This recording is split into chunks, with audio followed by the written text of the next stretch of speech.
Welcome to Healing the Spirit, a space where we awaken our creativity, deepen our connections, and remember who we are through the lens of astrology, archetypes, and art making. I'm your host, Jonathan Coe.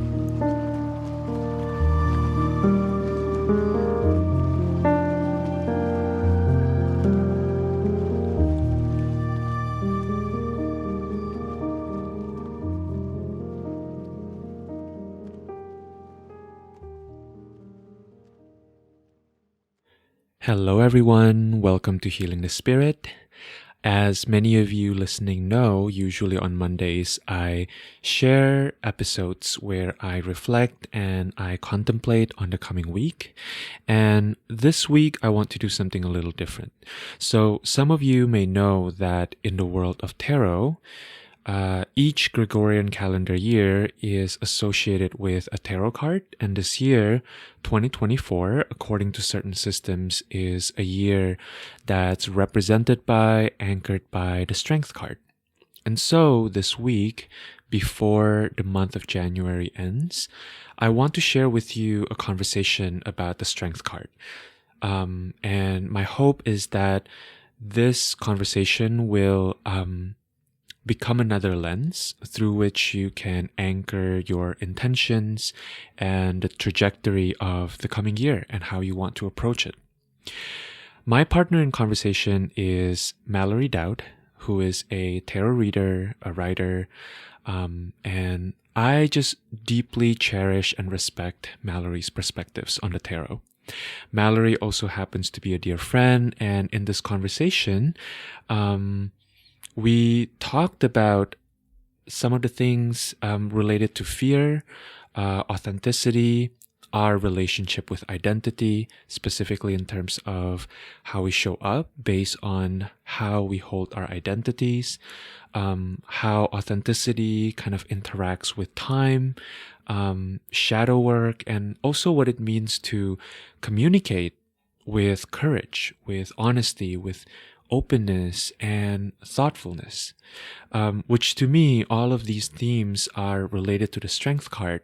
And we also reflected on 2023, which was a Chariot year, and what that year brought for us, some of the challenges and the lessons.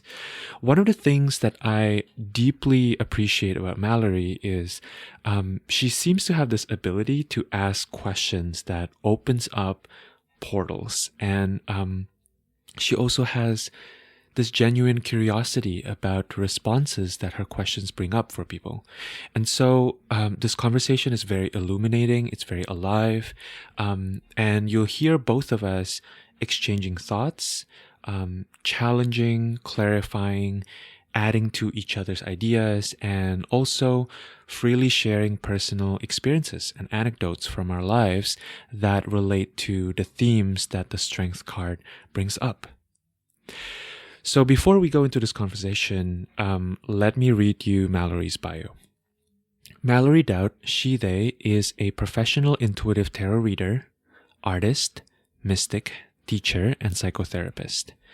As a perennial student and mercurial being, Mallory's work shapeshifts and interweaves the gifts of divination, self-compassion, oracular magic, earth-based spirituality, loving presence, creativity, laughter, co-regulation, and play.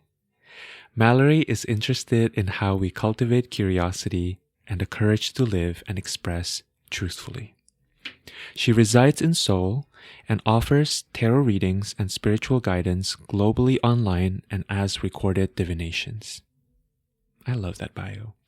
All right, without further ado, here's my conversation with Mallory on the Strength card.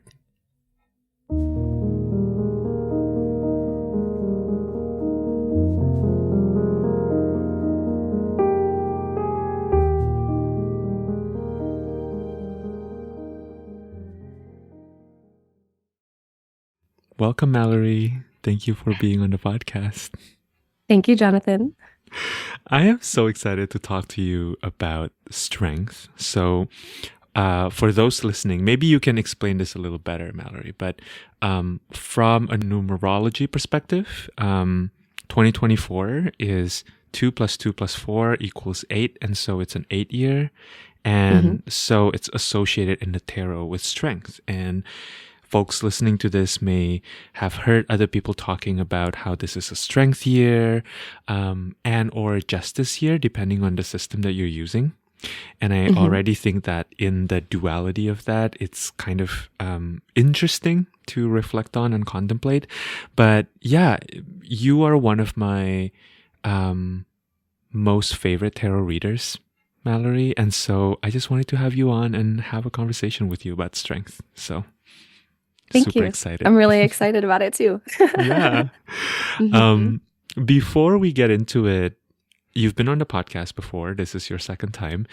But I'm curious, it's been a while since you were on the podcast last time. So I was wondering if you would like to introduce yourself, talk a little bit about your practice, talk a little bit about your relationship to tarot, and yeah, anything that comes up for you by way of introducing yourself to folks who are listening in. Sure. Yeah.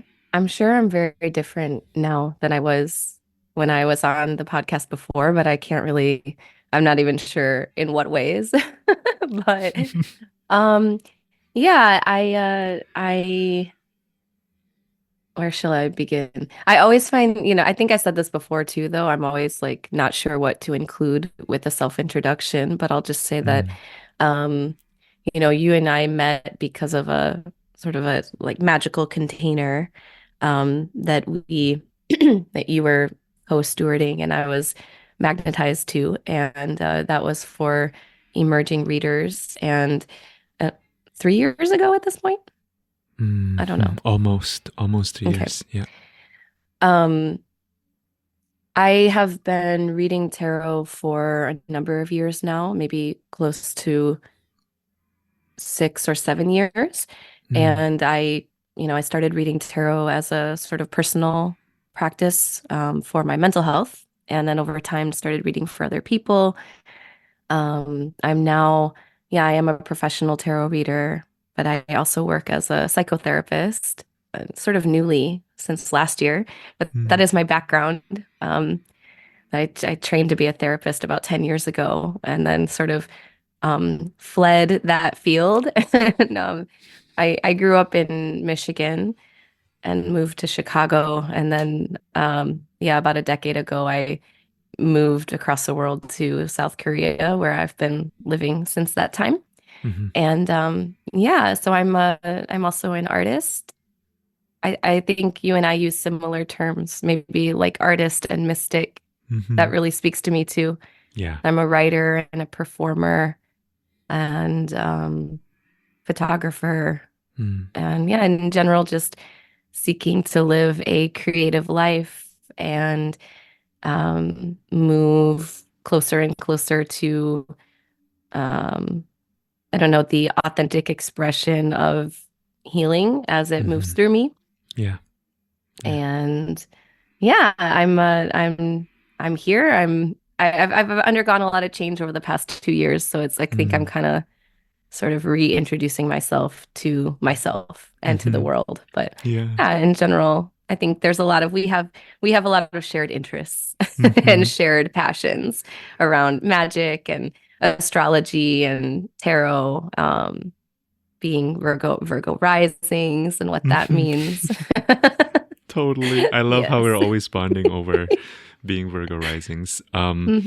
There was something you said that really kind of caught my attention, which was you mentioned healing and kind of I forgot how you worded it exactly, but what I'm paraphrasing here, it sounds to me like you're talking about finding an authentic expression or embodiment of healing, or maybe even what that healing process can look like. And I guess I'm curious to hear you maybe talk a little bit about that.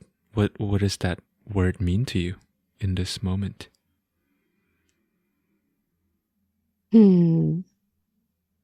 Well, definitely I link healing and change. Because if I think about my own healing path, like personal healing path, and the work that I do with other people Mm, as a space holder, as a reader, and as a therapist, you know, people come to these spaces, I think, because there's something that they desire to change, you know, mhm, mhm, or they desire to understand themselves better. Um, there's a desire to, in a lot of ways for me, healing has meant sort of opening, unblocking, right? This sort of like bringing energetic balance mm, or bringing, to me, even the strength card has so much to say about healing in yeah. terms of facing ourselves, you know, compassion, Mm, self-awareness, mhm, um, embracing parts of ourselves that we maybe despise or we're afraid of.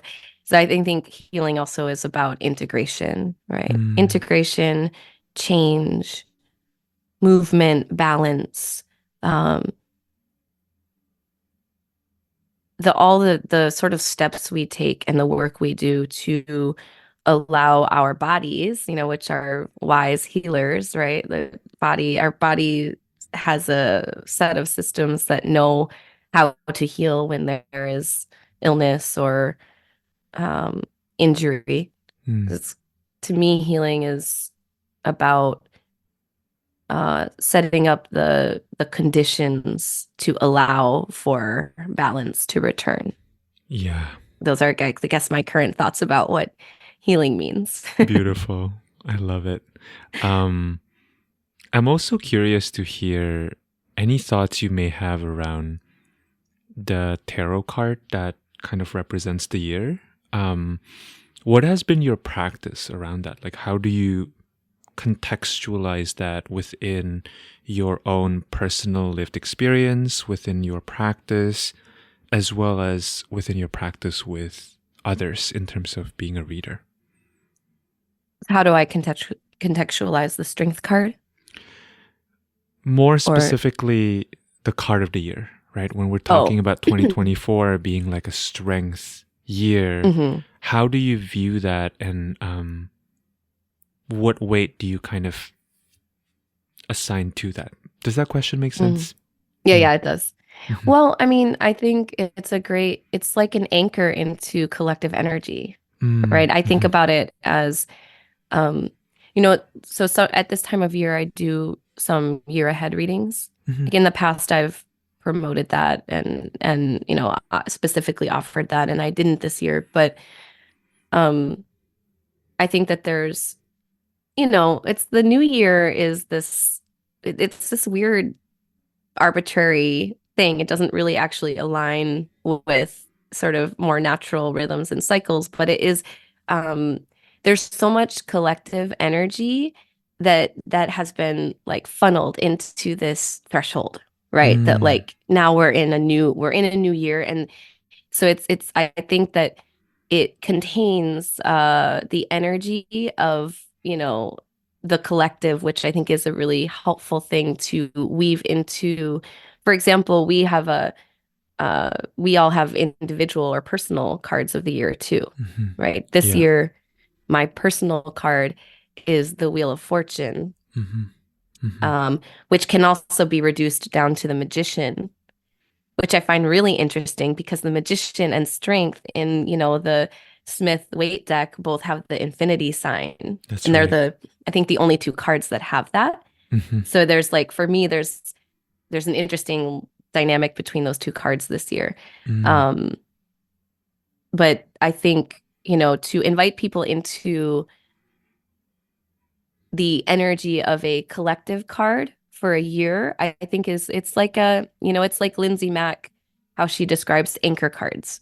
yeah. To me, the card of the year is a great anchor.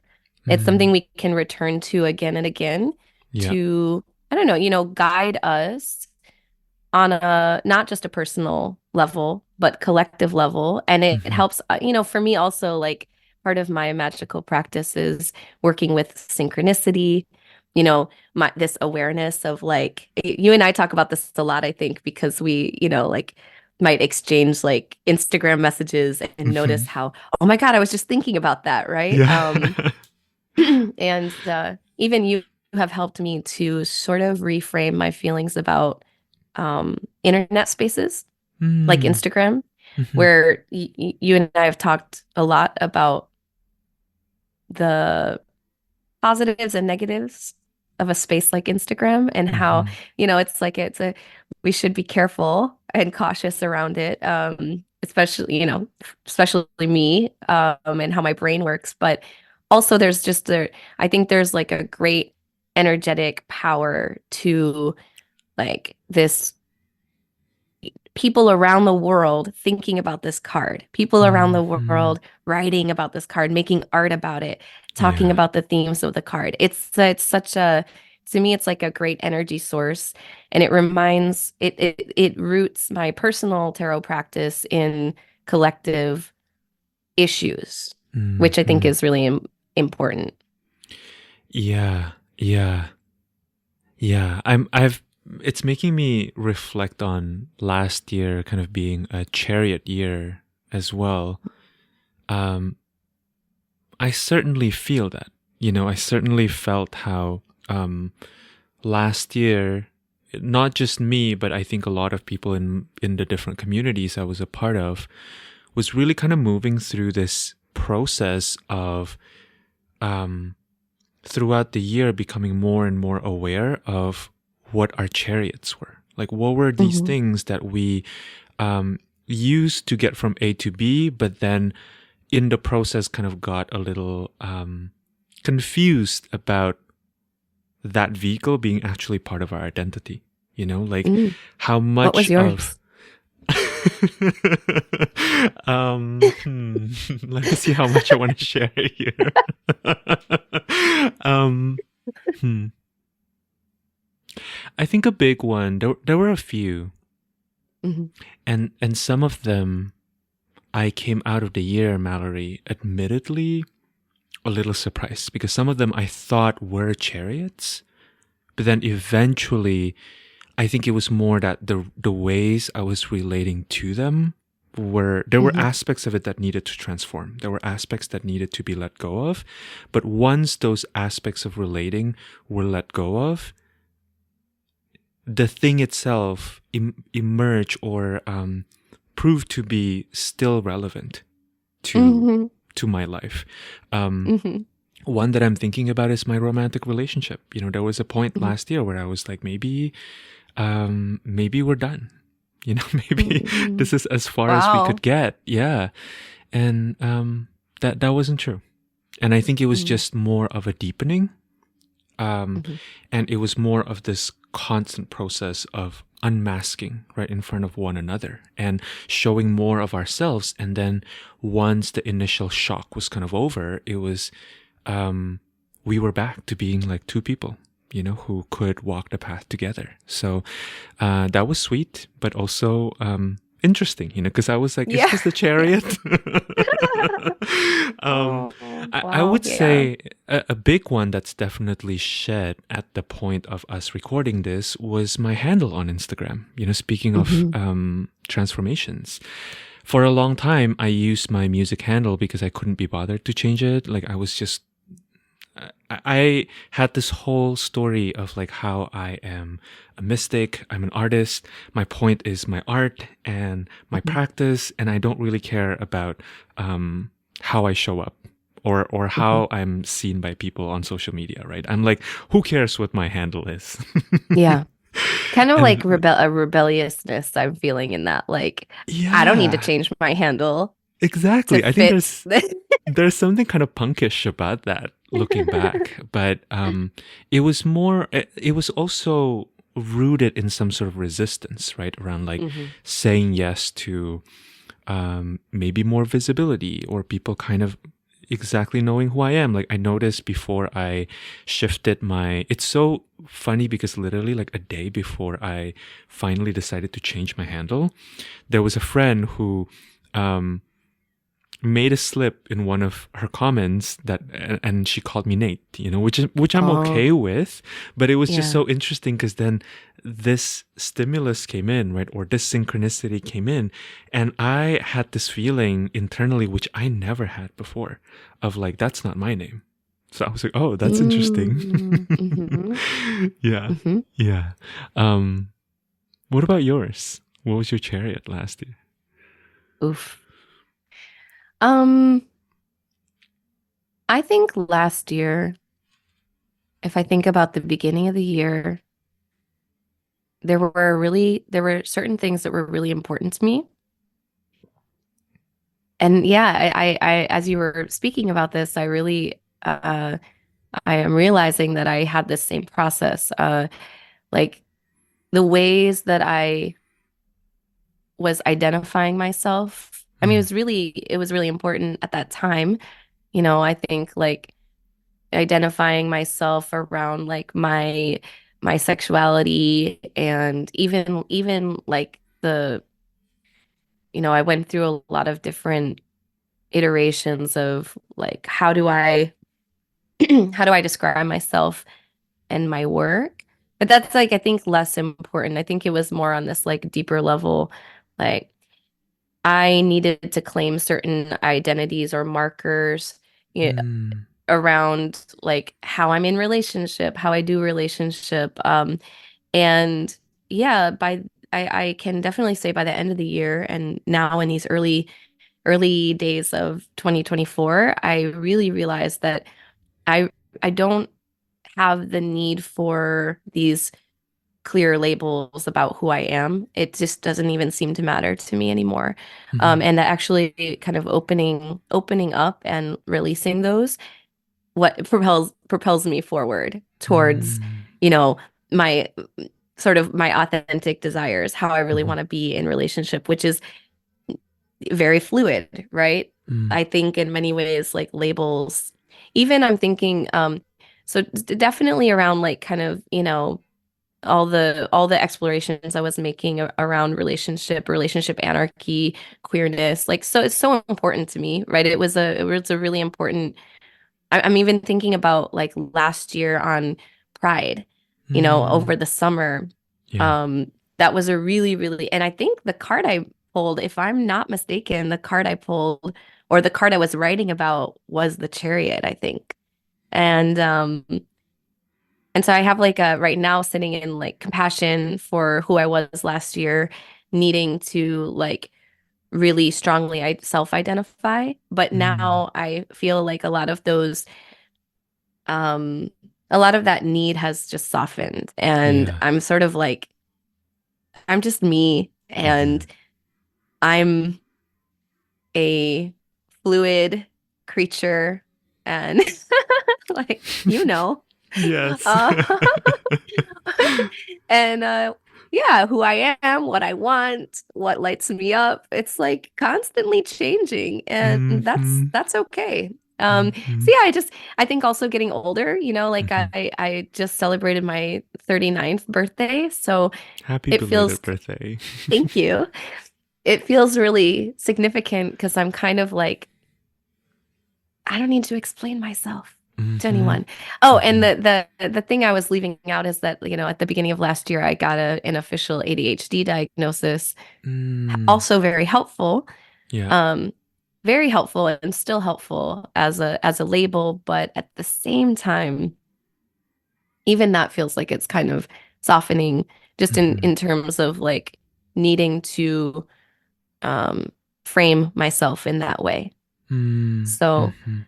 I think, yeah, I think I just really resonate with what you're saying. And I hadn't actually really like put that together until this Mm. moment, Mhm. really what my chariots were. But I feel definitely I feel freer Mm. at this moment, sort of Yeah.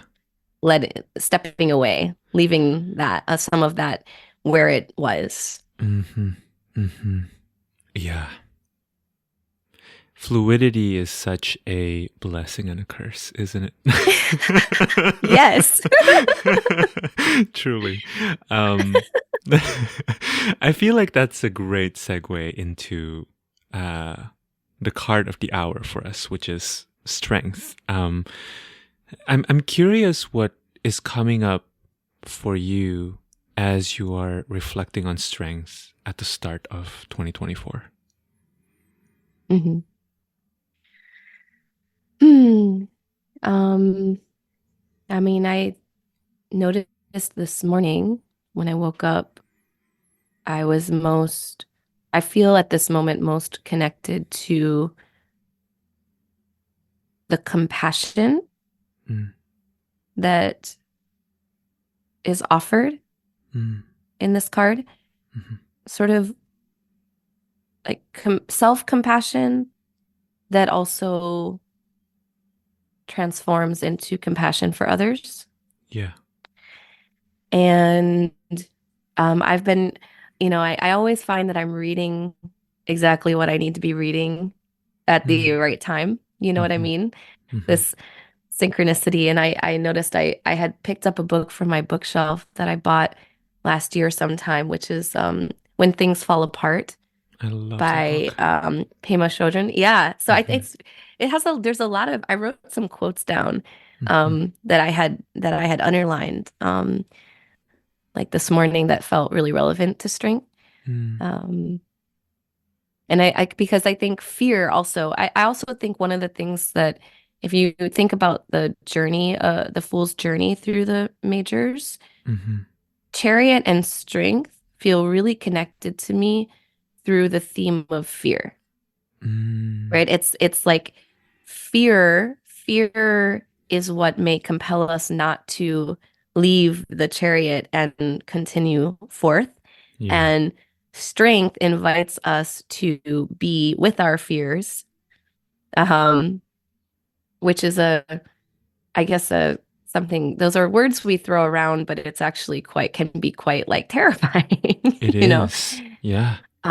Yeah, and I even had I sometimes like in I had an interesting moment with another person recently who was kind of like described like this fear as like as a creature, like, oh, there's this Mhm. creature in me and it moves and um wants to crawl or something. There was Yeah. this wording. And so those are kind of the things that are most present for me right now at Mm. this moment around the strength card. Wow. I love that, Mallory. I'm also riding the synchronicity train with you because earlier today I had a friend call in and we were talking about um, something that she was moving through. And Hmm. something that really struck me was this friend of mine is someone who is very much in touch with her more ferocious side. She's Hmm. a very brave person, in my opinion. She is a leader. She shows up as a leader. I think she's authentically a leader, and she also has no, I wouldn't say has no resistance to being a leader, but I think she has less resistance than other people that I tend to meet, including myself, Hmm. right? Yeah. And as we were talking about this big shift that she was moving through, she called me because she was afraid. She was telling me straight up, like, I'm afraid of this big change that I feel I'm about to make. And Hmm. as we continued to talk about it, the layer we uncovered was that she was actually more scared by the softer side of her. There was Hmm. this part of her that she literally called a normie. Called what? A normie, like a normal Oh, no. person. Yes. And it's like Uh-huh. this part of her is not particularly ambitious, is very chill, and is able to kind of have this even temperament, magnanimous relationship with life, right? And with ambition. And Hmm. not afraid to be just like everybody else. And Hmm. it's interesting because to me, this is connected to strength because for some of us, that monster can feel like something really big and loud and scary. But for some other people, that monster can actually be like, what if I'm just ordinary? That ordinariness can also feel really scary. Like it can feel Yeah. really scary to tap into this part of us that's just like, this is who I am, take Yeah. it or leave it. To kind of go back to um, Yeah. your share earlier about fluidity, like that level of allowing oneself to just be who you are at any given moment without all this fanfare about it can be really activating, you know? Hmm. That's really resonant to me. Yeah.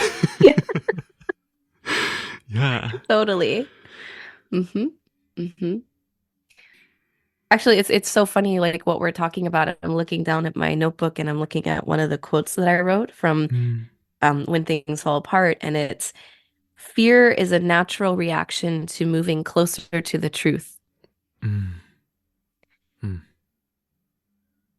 And one of the things I think about with strength is, that we kind of move through these states where either we open or close, right? I mm, think I think in our kind of in the early thought process when you invited me onto this episode, I was thinking about Hawthorne, yeah. and sort of like working with Hawthorne medicinally and spiritually, in particular Hawthorne berries, Hmm. which wildly, I was thinking about that, and then I was on a call with my mom, and she was like, "Oh, these hawthorn berries are all over, but I'm just gonna toss." I think she said something about like tossing them out or something because they don't Mm, taste good, and I was like, mm. "No, you can't toss those out. So precious, like precious heart medicine." Yeah. Um, but like hawthorn is one of those plants that is very thorny. Hmm. Um, but so gentle, just like rose, Mm, like roses have this soft, gentle, loving energy, but they also have this thorny, protective energy. And hawthorn is similar. And I think, you know, I also think about you said something to me ages ago. You might not even remember saying this to me. mm. I don't know what the context was, but I always remember it. You said something about how even as humans, we could stand to be a little more, what was the word you used? I don't know, like to snap and bite at each other more. Yeah. Do you remember Right. saying that? I remember saying that. I remember the Okay. period where I was living by that.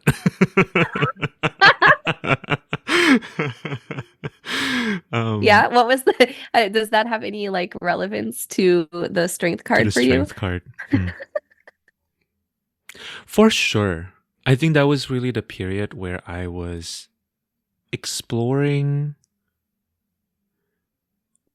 what would happen if I let myself be a little less guarded and Hmm. a little less thoughtful, which is such an interesting word, right? Even as I'm saying that now, I'm like, oh, this is kind of a complicated and nuanced concept. Like, so I Hmm. wanna try to see if I can be more precise about it. I think that a lot of the times we have a lot of conditioning around what responses are expected out of us when we're Hmm. interacting with one another. It's very interesting because this is taking me back to like my first couple of years in the United States. I was already very fluent in English, so there was definitely no language barrier there. But it doesn't mean that I didn't have cultural barriers because, Hmm. for example, I think that you and I maybe have talked about this. I can't remember if this was with you or with another person, but I was talking about how coming from a collectivistic society, I was so used to kind of this archetype of the nosy auntie, right? Like, Hmm. it's just it's real, and it's like you're Yeah. always kind of surrounded by these aunties who like wants to know like when are you gonna get married and like all these things, right? And Yes. and so I think when I first moved into the U.S., into New York specifically, I noticed that certain questions were like actually off limits, right? Like people don't want you to ask certain questions. And what still baffles me to this day about American culture is how rarely we ask questions.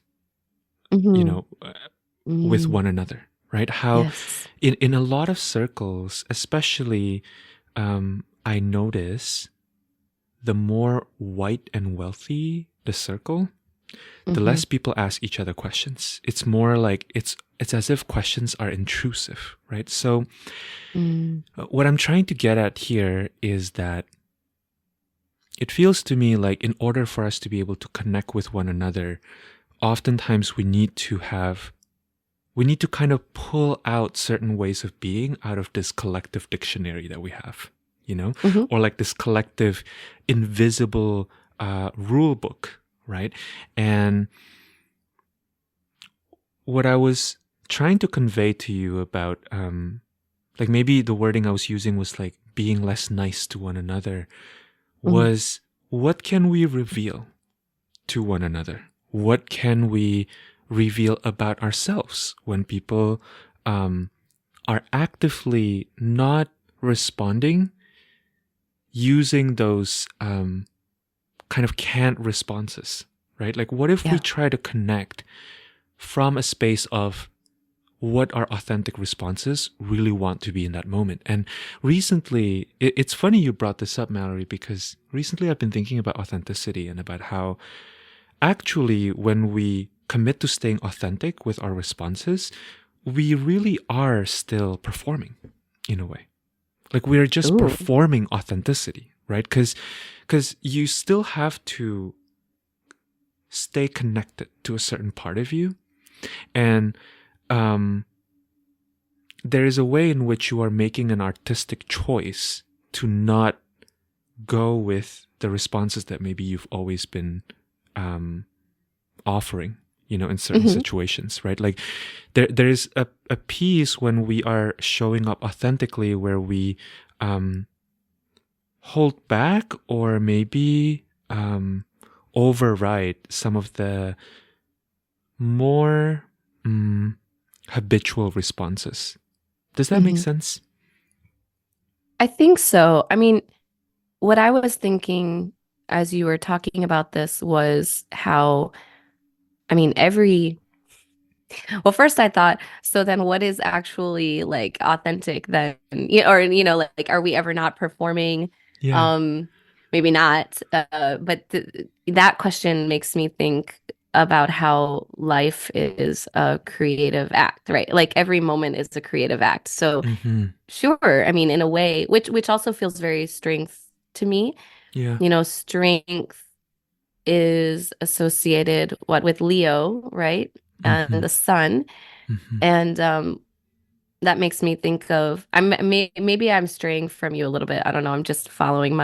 I'm Go following for it. my mind. Mm-hmm. Um, but like Leo, it makes me think of the fifth house in astrology, which is one that I'm very like that's very special to me.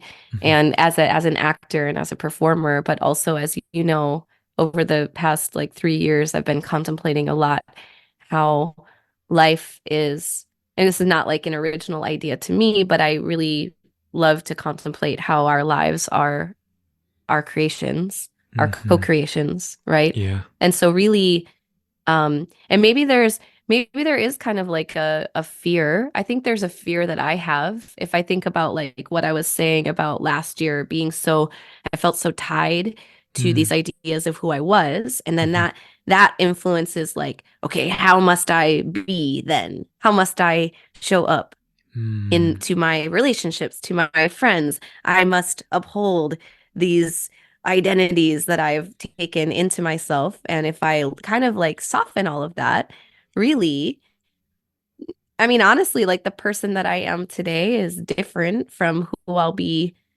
even maybe later today, like you and I speaking right now is its own creative act. When I go and teach some students, then I'm like, making different choices.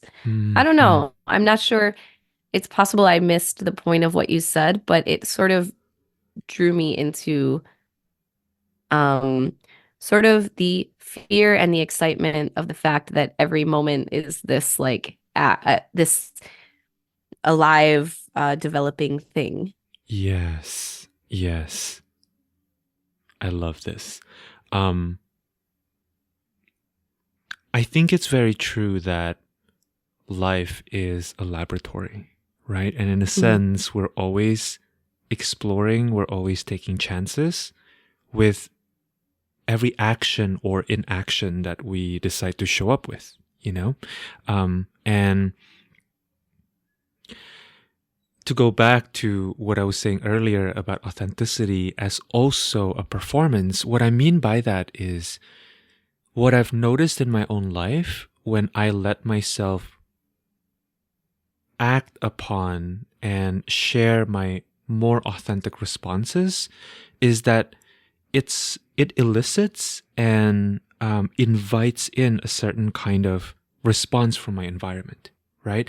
mhm, That when I let myself have the reaction that I have, the responses that I have, I may find that certain friendships fall away or people get a mm, little bit further from me, right? And other people kind of drew in closer. And so, um, in a way, whenever we're thinking about our authentic choices or our authentic selves, I think we're also thinking about our inauthentic choices and our inauthentic selves, right? mm, And how what kind of led up to that moment of authenticity or thinking about it consciously oftentimes is a lifetime of having practice and perform in authenticity or some mm, level of inauthenticity. And I think this is where things can get very mental, right? And very heady. And something I'm recently reminded of is the fact that what doesn't feel authentic or doesn't feel resonant at this moment may not be not authentic and not resonant back then. You know, I was actually just looking mm, at some of the things that I was really deeply involved with about 3 4 years ago, some relationships, some projects, and to the version of me now, I can see places where I was inauthentic, you know, or not fully authentic when I was making those decisions. But me back then, I only knew what I knew. And this kind of goes right. back to what you were saying about self-compassion, you know? I had a much more limited view back then. And so when I actually reviewed my choices from the perspective of me back then, I was making them sincerely. I Mhm, wasn't being inauthentic in that moment. But now I look back and I see, oh, that experience actually has led me to greater uh, understanding of what authenticity actually means for me. And mhm, now I'm making a different choice, you know, and that's such an interesting experience, right? Because um, I think it's just a reminder to be fully compassionate with like these past versions of ourselves. Hmm. mhm. Yeah. Well, I mean, it's almost like then I wonder like what does inauthenticity mean in that context then? Because if you were Mm, like unless you maybe you're drawing a distinction between sincerity and inauthenticity. I mean, mm, sincerity and authenticity, but if at that time you were acting mm, from what you knew about yourself, what you believed to be true about yourself or the world or whatever it was, if that was sincere, it didn't feel like performing at the time at that time. mhm, When you look back, it sounds like it's there's this lens like that wasn't totally authentic, mm. but it sounds like it was Back then, for right? you then, right? Yeah, right, right. Which I guess, I was feeling like I noticed a little bit of like insecurity in me because I was like, man, I went on a tangent with what Jonathan said there just now. Like, I wasn't really listening, but, um, or I wasn't fully understanding. But in a Mm, way, maybe I still feel some truth in like where my mind went because it was kind of like to me, the compassion for myself and for others that comes from like this looking at the story of our lives or the way we show up, the way we communicate, the way we understand ourselves and others, that is such a, I don't know, I viewing it from a creative lens mm, at least helps me see how I don't, and it's like I was here, this is where I was, as you described. you were sincere, you were being as authentic as you could be at the time. Mm-hmm. Now you're here. There's been growth, there's been new understanding, Mm-hmm. and now you know what you know. And Mm-hmm. it's like you're doing the same thing. You're in a Mm-hmm. similar place, but it's just that there's new insight or new knowledge or new connections having been made. And then this Yes. cycle repeats Mm-hmm. throughout a life, you know? Exactly. Yeah. You're making me think about how in a lot of spiritual circles we talk about shadow work, right? And it's Mhm. like there's not I continue to, first of all, I love shadow work. I'm not Mhm. dissing on shadow work. But I do wonder what it means to engage with our shadows honestly and truthfully and with kindness and compassion, because I can't think of a time, as long as I'm still in a body, where I won't have a shadow. You know, Mhm. there's always some shadow in things that I do, and there are certainly periods in my life where those shadows are more apparent to me than at other times. You know, but um, my ability to see them is always kind of proportionate to um, my capacity to be able to see them. You know, and sometimes I Mhm. don't see them, or Mhm. maybe there were other competing priorities. You know, that once those priorities kind of fall off, then I can see the shadow. But when there was still, you know, the top priority of like making sure things don't fall apart, which is sometimes necessary, sometimes we don't want to see our shadows, right? Or like it is actually not in service to our survival to look at those shadows, you know? Mhm. Mm-hmm, Mm. Yeah. mm-hmm, Yeah. mm-hmm. So for you, if you think about shadow work, what is the goal or the purpose for Mm, you when you engage in shadow work? mm-hmm, hmm. I think for me, it's about deepening my understanding of the context that I operate in. Because a lot of the times when we talk about desire, when we talk about intuition, oftentimes I'm also aware that we live in systems that have traumatized us or that have Mhm. hurt us, right, in some shape or form. And so, very often, what really drives us to move towards something is not just this high-minded ideals, but also the unmet needs, right? Mhm. There's a way in which we are always engaging with the world through the lens of this is what I didn't see and this is what I want to see, right? Or this is what I Mhm. didn't experience and this is what I want to experience now. And so I think to me, shadow work has a lot to do with becoming aware of what those Mhm. unmet needs are and getting clear about whether the thing that I want to do externally can address those internal needs, or if I may need to have other strategies to fulfill these needs, because maybe what I really want is this other external thing to do something else. Does that make Mhm. sense? I feel like it's a little abstract, but maybe an example I can give is I've been thinking a lot about sharing my work, being a Mhm. diviner, right? And I would be lying if I didn't admit that there's a part of me that wants to be in service to people because I love that feeling of closeness with other people, right? And Yeah. yet, closeness isn't always the point, Mallory, in doing readings Mhm. or in teachings, right? Like, Mhm. if I try to fulfill my desire and my needs for closeness only through my professional work as a mystic, as a diviner, then I may be missing an opportunity to redirect someone at pivotal moments in their journey that I Hmm. would have been able to do if I had more space and more distance about it, and a healthier relationship to what it means to be close to people, right? So Yeah. to me, shadow work is more about that. It's more about expanding my perspective and um, moving forward from a space of tending to my needs. Hmm. Yeah. What I about love you? that. What about your relationship with shadow work?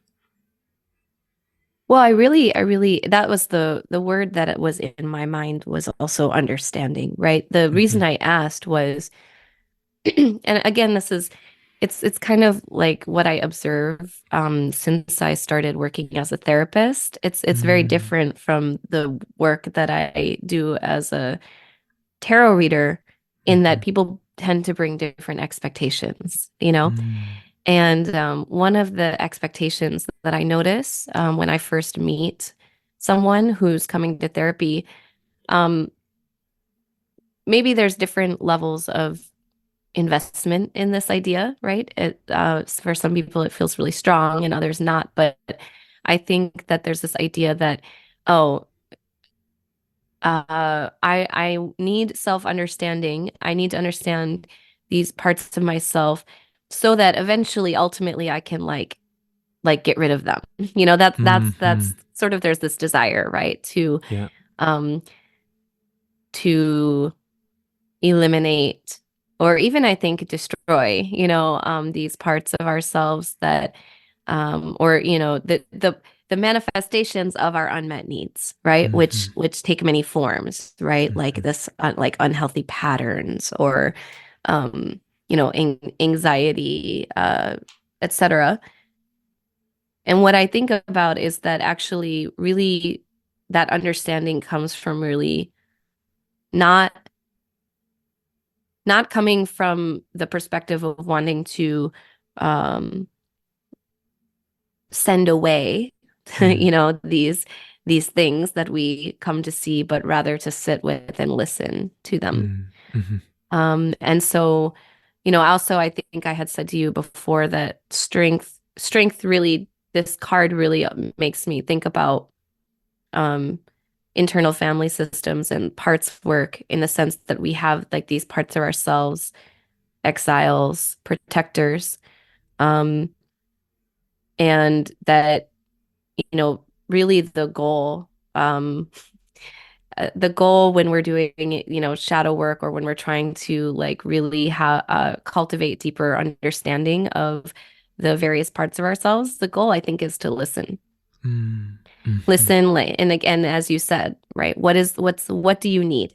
What do you need mhm, from me? And also think about there's a psychologist that I've been following recently, David Bedrick, and mhm. he does a lot of work around shame. Yeah. Right. And what he always describes, and again, it feels very resonant to this card because again, for me, strength, I always go back to this kind of the hardness and the softness, the Mhm, thorns and the gentle, precious, soft heart at mm, the center. And one of the things that he, I think, starts every session with, or kind of explains again and again in his teaching moments, is how this thing that we see that we want to eliminate in ourselves, or that we're afraid of, or we despise, or run away from, mm, is like this bud of a flower, mm, and that it has a perfection and a beauty that is mhm, wanting to bloom and take some form. mm, And so what is, by getting to the need and being able to meet that need in an authentic way, right? I mean, that's also like very rooted in the way that he talks about mental health is like, who am I to tell you what is the right way to do this? Who am I to tell you that your anxiety or your addiction or whatever it is the wrong way, mm, is mhm, the improper or unhealthy way. mm, There's this magic to bringing an unshaming perspective to all of the things that we believe are shameful. Yeah. and that we need to eliminate. And I think for Hmm. me, like shadow work or this deep inner work is about understanding, yeah, as you said, what do I need? How am I, what's the wisdom in how I'm currently dealing with this? And can I work with that wisdom rather than trying to completely replace it with something Mm. that someone else believes is a healthier or better way? Yeah. Yeah.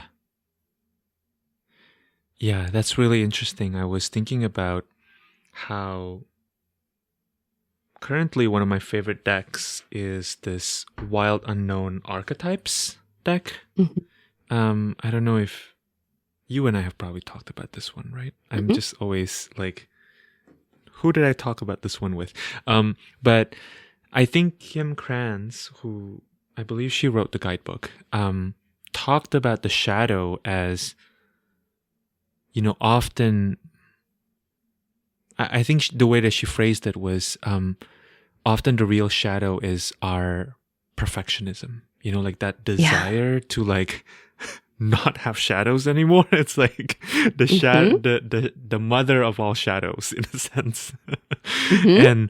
And yeah, I think this unshaming perspective that you're kind of bringing into the conversation here is fascinating because the image I was getting as you were speaking was, um, how like when we bring all of our, um, like all of the shells that we've picked up on the beach, right, to like our backyard and like let them dry out a little bit, Hmm. right? There's something about like the process of letting the sun kind of illuminate all of these different parts of us that help us relate to it with more compassion and through that process integrate that part, right? Like allow Hmm. that part to um, be seen for who they are rather than what they're trying to protect us from, you Yes, know? Hmm.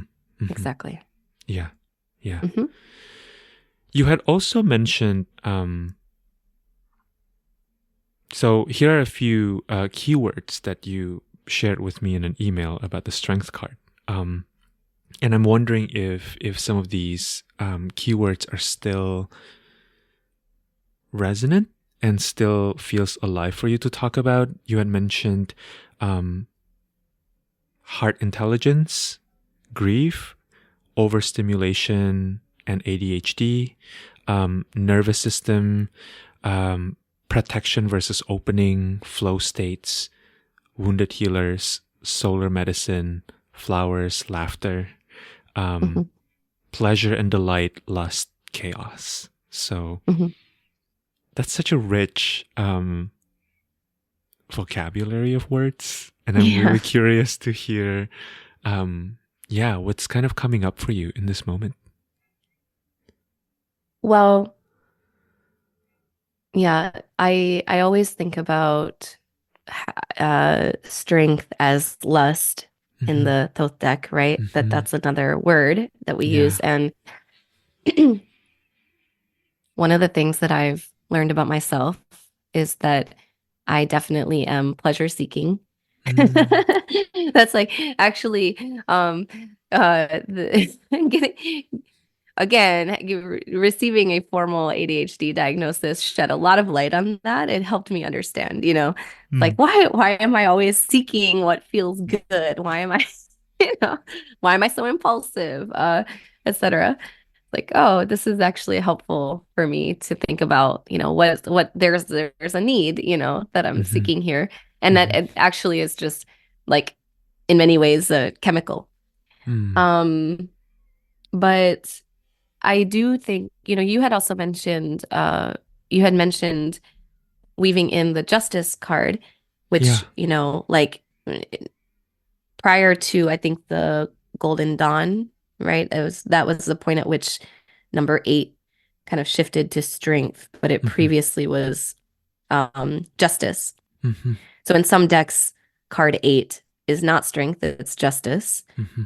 And to me, they're so linked. And even early in the early days of this year, I was really feeling into the relationship between these.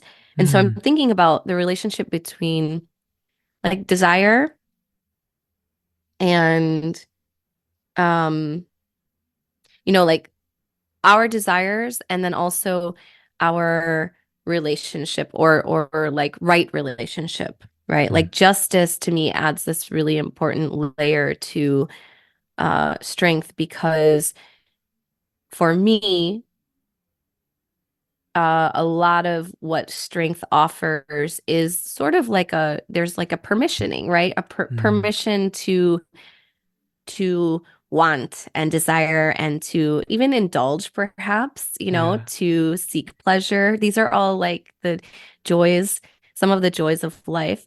But then to me, justice is a really important part of that story because it's comes in to ask, like, well, where is the integrity or Mm, where is the like what is the relationship here, mhm, and I was even thinking about um strength as shown because I had done this reading early on. I pulled several cards and I noticed there was um neither was the strength card, but I was asking strength for some wisdom, and what I noticed was like across the two cards there were three predators.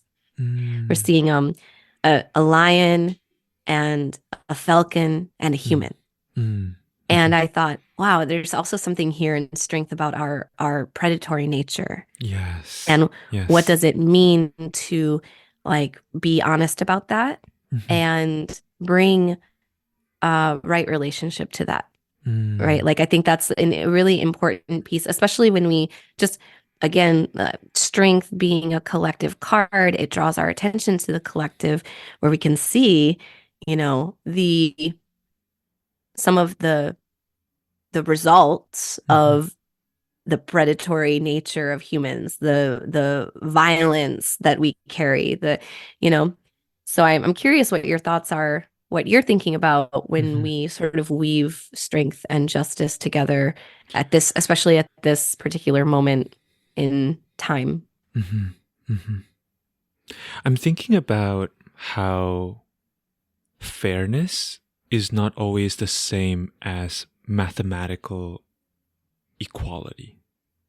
There's a way in which sometimes we think about fairness in terms of like, okay, um, what would be fair if we are sharing a meal, Mallory, is you get half and I get half, you know? But I think to me, actually, the process of coming into the energy of the justice card has more to do with having the strength to look at what the different parties, right, in a particular configuration are actually needing. Mhm. And then to have an open conversation about that, because I think what I'm starting to feel crumble away in my own life, and I'm also seeing this in various communities that I'm kind of a part of, is this idea that everybody needs to get exactly the same thing. Because we Mhm. all have different needs, we all have different desires. And so, what does it mean to create containers, create spaces where different needs and different desires can have space at the table? Mhm. Rather than this idea of like everybody gets the same portion, right? And that is fairness, which I think is maybe how we often think about it in the past. I Mhm. think now something I'm really grappling with is what does it mean to make space for different people's individualities and how that may actually um, expand our definition of what it means to live together as a collective. Mhm. Hmm.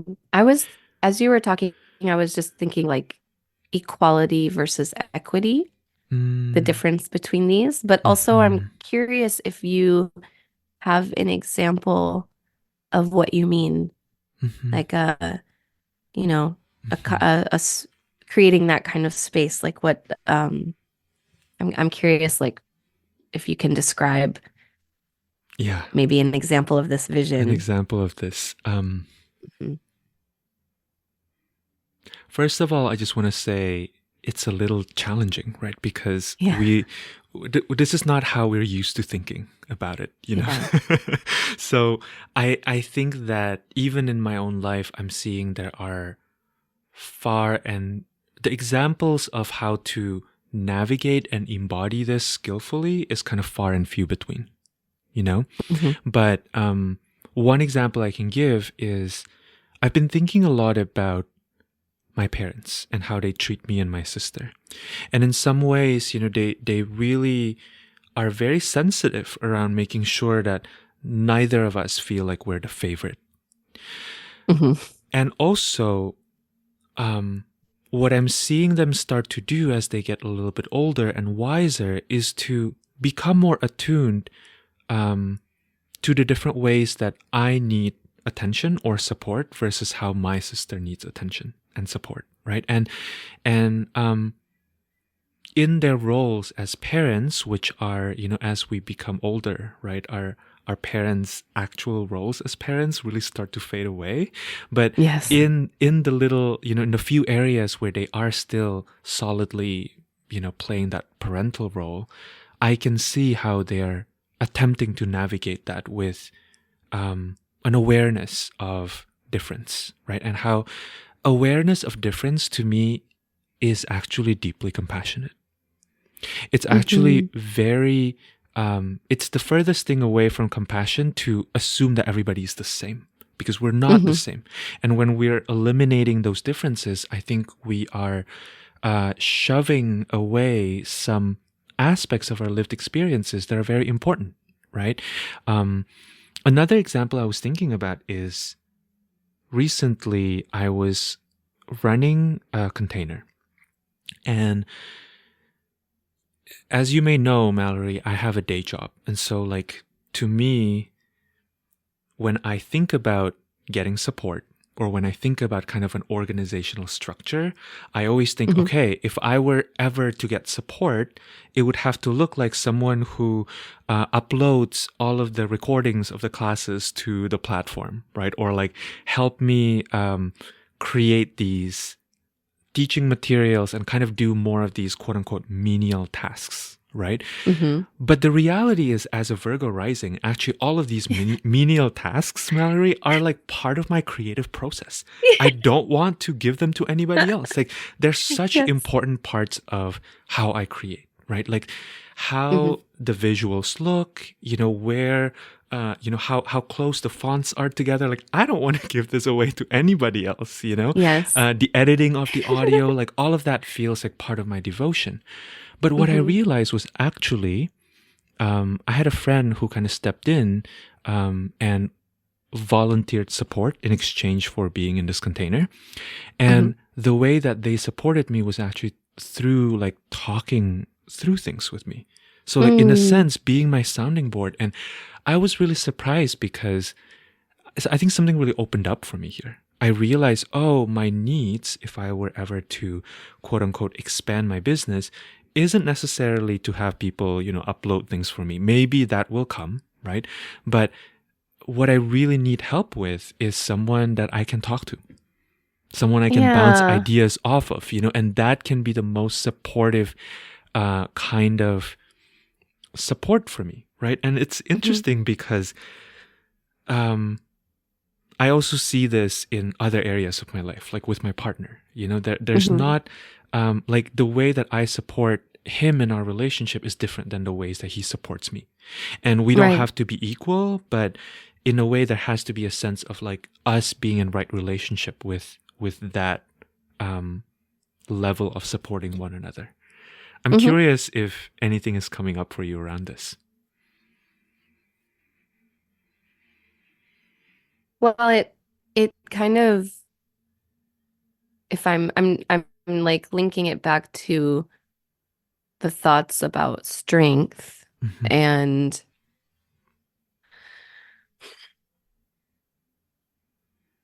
yeah, I mean there's a creativity in what you're describing, like being like thinking, bringing this new lens to the way that we approach our relationships and our structures.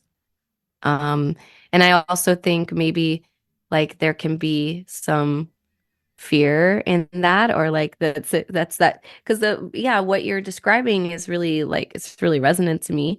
And it also sounds like, but that could be really challenging to do. Like you said, it's challenging to have conversations like that, Mm-hmm. challenging to even maybe even just accept that, right? That actually, what you're saying about like the support that you would need, it's really beautiful to me. It's really beautiful that Mm. you not just that you were able to receive that support, but also that you, um, I don't know, it's like you opened a new pathway for doing Yeah. things differently. Yeah. I guess it's like the just on an energetic level, I could feel spaces opening as you were Mm-hmm. describing this, Mm-hmm. like, Yeah. and and I think that the just on an energy level, there's like we tend to just so cling to like what the way things are, the way we do Mm-hmm. things. Well, even like uh I'm thinking about like one of the things that happened for me last year was I think I talked to you about this, but um I started a new position, and it was on an externship level. Like, this is unpaid, but you're getting experience. And you know, I sort of accepted that, like, okay, Mm-hmm. that's the way we're doing that, even though I certainly had a lot of like I have a lot of opinions about unpaid internships and the way I feel about that. Mm-hmm. Spoiler, I don't support that at this point. Because I think we should pay people for their labor, Yeah. even if they're in a learning stage, right? But Mm. uh, ha that's actually no longer the case. And the reason is I just sent an email and Mm. asked, like, Mm-hmm. do I qualify to be paid for Mm-hmm. this? Mm-hmm. And initially the answer was no, but then a week later, um, the circumstances aligned that actually, well, in your case, in my case, I have a lot of open available time Mm-hmm. and energy to commit to this. And Mm. so now I kind of changed my circumstances, right? Like renegotiated, and shifted that aspect of this work, which I was really, I think a past version of me would have been really terrified to Mm. even ask for such a thing or to challenge the structure. But I did. And it's like this doorway opened. Yeah. We can Right. do things differently. And Mm-hmm. this is based on you and your particular circumstances. And I think there's, like there's a courage required to start these processes, maybe at either level, right? Whether you're the person who is expressing the need and asking for something different, Mm. um, or the person who's sort of in charge of, making change or decisions. And um, I don't know, like it feels very, uh, I'm really just like enjoying this feeling of that I'm having in my field right now of like valves opening, Yeah. like there's so much Yeah. possibility Right. in what you're sharing. Right. I appreciate hearing that energetic experience because I've been thinking about this a lot in terms of human design, and I've been learning human design the past year or so. And um, something that a lot of human design people say is that there's this prophecy of the collective shift in 2027. And essentially, I'm not super expert at it, but big picture level, it essentially speaks to how we've been, as a collective, focused on the process of creating um, essentially structures and machineries to help the collective thrive and survive. But we're Mhm. moving towards this way of making space for individuality. And so Mm, in that shift, some of the ways that we have been creating, or some of the ways that we've been nurturing order, right? Like world order may be dissolving and maybe kind of mm, crumbling apart. And um, ways of being that are more honoring towards our individuality may start opening up. Like we already see this with, for example, people's relationship to like going to work, right? This isn't true for everybody across the board, but I would say a lot of people who used to work in offices no longer work in offices as much as they used to, right? Because of technology, because of the pandemic, and just the general landscape, and there's more of a sea level change around what it means to honor that everybody kind of has a different way of doing things, and as long as things get done, it's actually okay, and we don't all have to like do it the same way, and there's something about that kind of feels very strength justice to me as well, like that idea of what it means to have, even just to use your example, to have these courageous opening conversations, right? And maybe to chart paths for our needs to be met, to trust that there's a way in which we can ask for what we want, and maybe reality can respond to us, in surprising ways, right? Maybe not the ways that we think it will, but in surprising ways. I totally, yes, I'm feeling that. I'm feeling the joy of that. It goes back to desire too, right? Like we have needs and we have feelings and desires, and I wonder if maybe over the coming year, maybe this will happen. I'm curious to talk to people about, like you said, heart, because with strength, I go back to the heart. It's the Leo, it's solar. There's so much, like, what did I say? Heart intelligence. That comes from like sitting, being courageous enough to say, this is what I need, this is what I want. Being vulnerable. That feels like this very opening energy, right? Like, can we have these conversations that don't fit they don't fit our former our formula up until this point, or the script up until this point. I'm definitely feeling that on a personal level too, just in my relationships, on the one hand, like thinking about strength, that the maybe communicating in more honest ways can sometimes be scary because it can feel like a little harsher or fiercer. I'm trying to practice that in my relationships and some of my friendships, where I feel like, actually, before I was a little protective, but right now I think I just need to be like really strong and communicate, like, I'm feeling this way. I think about, like, also it might serve us collectively to hone our communication skills. Like lately I've been revisiting like nonviolent communication, this framework, because I think it's really important if we're going to continue having more honest conversations with each other, rooted in our authentic individual expressions and needs and feelings. I think we need tools in order to do that productively, right? So that might be like one recommendation I have for people. Is like, all right, how are we going to start communicating or continue communicating in a way that is generative and heart-led? Yes, I love that. I am also thinking about how not all communication pathways or channels are the same, right? Like that there's limitations sometimes, with technology, we sometimes forget that there are still limitations, right? But what I can express to you in a voice memo, Mallory, is going to be so different than what I can express to you when you're actually in front of me. Right? And it's very different than what I can express to you if I were thoughtfully writing a letter that I'm sending to you.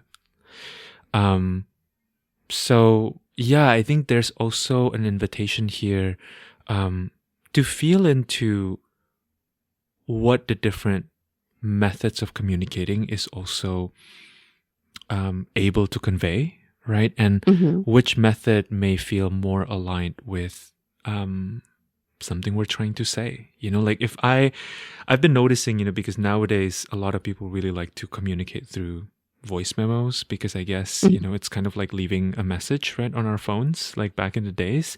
I find that personally for me, I'm not always able to express myself accurately unless the other person is in front of me.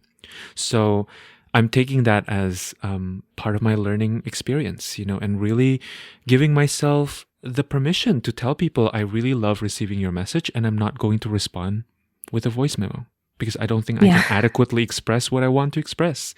If you want to Mm-hmm. talk more about this, let's hop on the phone, or get on a Zoom call. And I think part of connecting with that heart intelligence, going back to what you were saying about Hawthorne, actually, I think has to Mm-hmm. do with like navigating the boundaries and the limitations too of Yeah. the different ways that we communicate. Yeah. Mm-hmm. And then, like you said, with this space opening for individual expression, Mm, like, um, mm, yeah, maybe there's something here, like finding new ways of, because again, I am relating it to our relationships, right? Like all of these examples have to do with how am I relating to the other person? mm, This is also where our more, you know, usually our less ideal and more, more unappealing to us aspects come out is in relation with others, right? Um, in our communications and in our interactions with other people, right? Then mhm. we have this like, oh, now I see this about myself because because of this interaction I had. And I think that's really like a beautiful invitation for the year. Like maybe Mm, there's part of the softening, because like you said, I think there's a very soft quality mm, to this archetype, even mhm, though what do we always see? A great beast. See a mm, lion or a bear, mhm, and and then I guess often like a human who's then either approaching gently or even maybe taming mhm. this creature. Yeah. But I think like when I think about heart medicine, I think of softness, and I think how are we going to be both fiercer and Mm, softer with each other this year? mm, Because I think it feels mm. like both are required. Yeah, for sure. Wow. I love that, Mallory. Hmm. Is there anything else that you are thinking about that we haven't explored here? Maybe as a closing note on this discussion. Um, I think I could go on and on. Like we could probably go on and on like all And day, I'm we sure. do. We do. Yeah. Uh, but I guess you know, I don't know, maybe it's like there's a part of me that I'm thinking about when I have like deep conversations, or even when I have sessions with people, you tend to end on like, okay, so what are you gonna okay, we just talked about all this stuff. And then, so what are you kind of like, what are your intentions with this moving forward? Or Mm, how do you, I don't know. This might also be my very like earth nature that's like, so practically speaking, how do we apply this? yes. I'm Hmm. noticing that feeling in me Hmm. where I'm curious about what are the practical applications Hmm. in 2024 Hmm. of these themes that we've talked about. Hmm. Hmm. First of all, like for example, I think I'm really, really taking what you're sharing about difference, honoring our differences and honoring our individuality, and really, really want to, that feels very solar too, right? The sun, just astrologically speaking.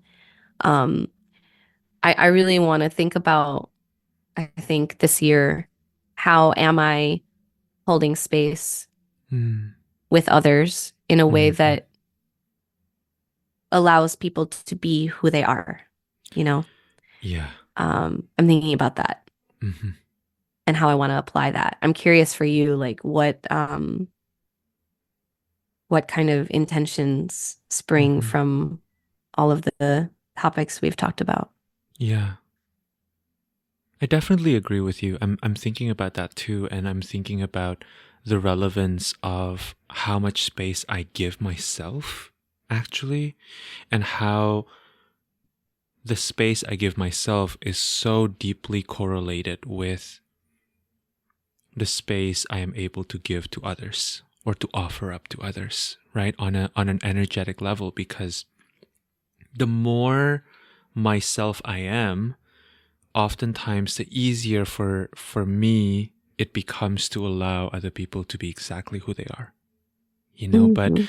Mhm. this process of creating more space in my field for more of me to come online is not trivial, right? Because it often requires me to really look at my pain, to really look at my fears, and to begin this work of untangling my fears from everybody else's fears, or Mhm. fears, the ways that I've been programmed through my upbringing, through my past experiences, through my even like my own brain chemistry, you know, around what I should be afraid of would happen, right? And letting that process kind of happen, you know, that process of unraveling all of that and really looking at what is here in the present moment now for me to be working with, and how can I make space for this fear or this pain to be seen, to be felt, and to be metabolized in my system,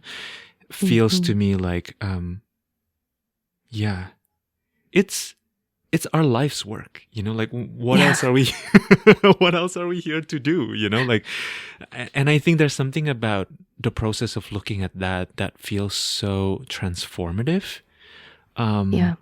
mhm, mhm. Yeah, I think that's what I'm really thinking of. And then also, I can say more about boundaries because I keep going back to Hawthorne Yeah. and how I think there's a collective need for more nuance around this conversation with boundaries. Mhm. Um, because oftentimes I think we kind of go into this either or of like, let me put up this boundary. Like, you're going to be hurting me if you cross this boundary. Where I think actually most of us, that's not enough, right? Like, that's the first step. Oftentimes, if we have not been thinking about our boundaries or we've had our boundaries violated over and over again, that Mhm. can feel like the right first step. But ultimately, I think what a lot of us truly want is deep connection. Like, we Yeah. want to be able to be in this interdependent relationship with one another. And so how do we do that? You know, in ways that honor our individual needs and desires and limitations, but also make space for the wisdom, you know, of being uh, sharpened in a way by Yeah. our interactions with others. Hmm. Totally. That's like, I mean, again, it feels like that valve opening and closing, like to me, that feeling, that sensation I was having. Mm-hmm. It's like it's not an either or. We open and we close. I think you use the word flexibility Mm-hmm. in our maybe our email communications. I know I Mm-hmm. remember you using that word. Maybe it was in a different context. But I think that, yeah, I agree that a lot of times when we talk about boundaries, I'm not sure we're being clear about what that means. And Mm-hmm. also, I think I would agree with you that being really honest about our very human, and by human, I mean creaturely, need for connection closeness. That's a Mm-hmm. word that you said, right? Like Mm-hmm. connection, closeness, intimacy, to be seen, to be held, um, requires, I think, a flexibility. Just as our, our body's always moving, thinking about the nervous system connection, right? We're always in this flux between these states, you know, Mm-hmm. like sympathetic, parasympathetic states, depending on the stimulus and what's happening to us. And I think perhaps there's something to bringing in a flexibility Mm-hmm. when it comes to our opening and closing also, Mm-hmm. or our heart opening the heart and also protecting. Mm-hmm. And when is it like really needed to do that? Or how can we be both protected and open Mm-hmm. at the Mm-hmm. same time? And I'm not Yeah. sure what exactly that means. I think that's also a very individual thing. And so Mm-hmm. maybe one thing that we will invite in this year is to actually, it feels really exciting to me to sort of take these really general topics. Like a lot of the things that we've talked about, we've thrown out are like these very widely discussed themes like shadow work, Mm-hmm. boundaries. Mm-hmm. You know what I mean? Yes. But really, those are such complex things Mm-hmm. that really live in each of us differently. Ooh, yes. And that feels like part of the medicine of Mm-hmm. strength this year is like, can we take these concepts that we're throwing out in this field and like just hold them at a closer level and examine them on an individual basis? What does this exactly mean? Yeah. Yeah.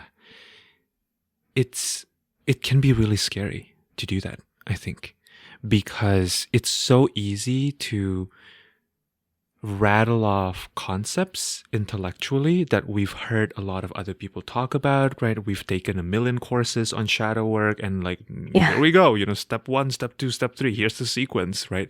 But Mm-hmm. to actually apply it to like when I get really, really pissed at my partner or when I can't stand my friend, like how do I work through that, right? And how do I allow that moment in my life, that half split second that I have to respond to this person, to really teach me something about what I'm here to be with, what I'm here to witness, and what I'm here to transform. Mm-hmm. Yeah. That takes practice. It's hard stuff. Um, Exciting. yeah, Hmm. yeah, very much so. Mm. I wrote I am brave and terrified. That was one of my previous thoughts about the strength card. I'm brave and terrified. Wow. That's how I feel about what you're describing. I love that. I wonder if that's the title of this episode, actually. I'm brave and I'm terrified. Mm-hmm. Mm-hmm. Hmm. Yeah, Mm. Well, I'm curious if you want to share, Mallory, how people can find you, how they can book readings with you, and yeah, all of the things. sure. I'm on Instagram at Mallory Dowd, and or my website is mallorydowd.com. Mm-hmm. And yeah, I have a scheduler. It's open. So my books are open. I do live in Korea, so there's like I read for people all around the world. I do live face-to-face readings on Zoom Mm-hmm. and recorded readings, and divinations. And yeah, more recently, I'm thinking about how to. I might be releasing some kind of, I don't know if it's a package or what it is, but sort of doing more like work long term, Mm-hmm. Mm-hmm. like multi-session work. That's Mm-hmm. not currently something that is like available for like booking, instant booking, but something that I'm thinking about. So yeah, my books are open. I love reading. I would love to read for, um, those who are feel drawn to me, maybe just through this conversation. If you feel drawn to my energy, I think that's a Mhm. great thing. That's reach out to me, connect with me.